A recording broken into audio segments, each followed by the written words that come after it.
c'est difficile à dire. Moi, je fais partie des gens qui refusent de comparer les époques.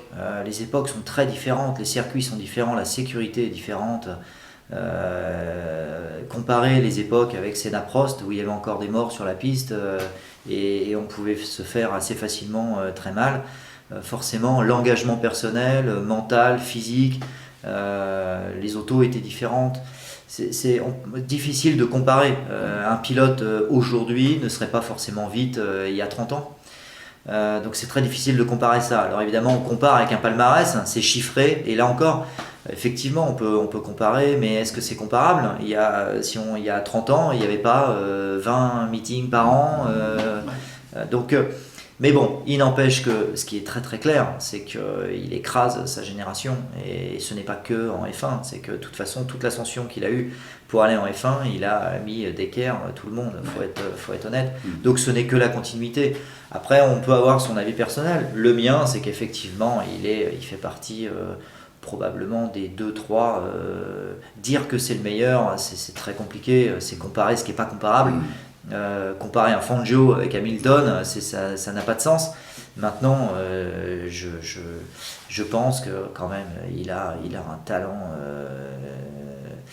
des facilités, un feeling et un mental qui est quand même hors norme, qu'on a rarement vu dans l'histoire de la course automobile, il faut être clair. Moi je me souviens qu'on l'avait repéré quand même, nous, les spécialistes, voilà, on va dire ça comme ça, dès les formules de promotion. Vous voyez bien qu'il y avait une capacité de dépassement. À l'époque, moi je me souviens, c'est vraiment ce qui marquait, quoi. Il y avait une sorte de détermination, il donnait l'impression d'aller plus vite que les autres. Tu vois, c'était visuel, mais quand même, il y avait ça, il y avait...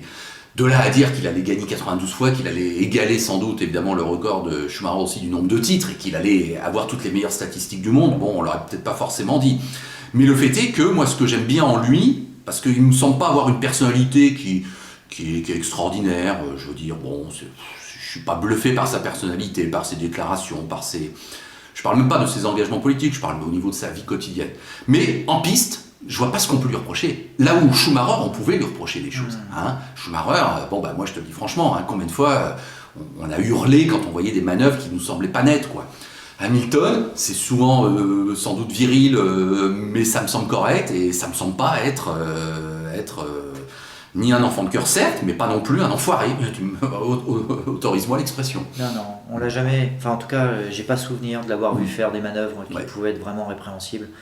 Même si encore quand il a démarré, il avait peut-être pas la voiture pour être champion du monde tout au début avec McLaren et il y a eu quelques passes d'armes, mais c'est resté même correct et même quand il y avait avec Rosberg où c'était quand même une année bien difficile tous les deux.